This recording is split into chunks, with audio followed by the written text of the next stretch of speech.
CPIML new democracy division committee ఆధ్వర్యంలో ఈరోజు ఆర్మూర్ పట్టణంలో ఐఎఫ్టి ఆఫీసులో పాత్రికేయుల సమావేశం నిర్వహిస్తూ ఉన్నాం.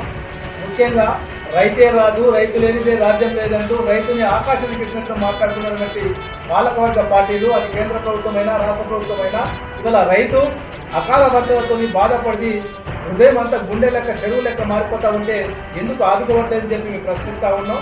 అదేవిధంగా ఇవాళ రైతులకు వ్యతిరేకంగా నల్ల చట్టాలు కేంద్ర ప్రభుత్వం తీసుకొచ్చింది.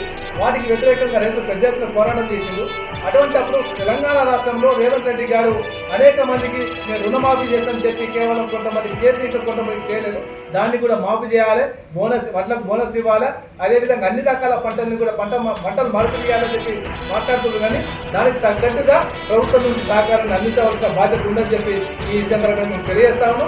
అదేవిధంగా ఈ రాష్ట్రానికి, దేశానికి పంటలు పండించే దాంట్లో ఆర్మూరు, అంకాపూర్ లాంటి ఆదర్శం అని చెప్పి మాట్లాడుతుంది. కాబట్టి ఆ విధంగానే ఈ ప్రాంత రైతులకు కూడా, జిల్లా రైతులకు కూడా ఒక ప్రత్యేకమైనటువంటి సౌకర్యాన్ని, సబ్సిడీని ఇచ్చి ఈ వ్యవసాయ రంగంలో ఇంకా ముందుకు పోవడానికి చేయూతనివ్వాలని చెప్పి రాష్ట్ర ముఖ్యమంత్రి రేవంత్ రెడ్డి గారిని సిపిఐఎం కోరుతా ఉన్నాం.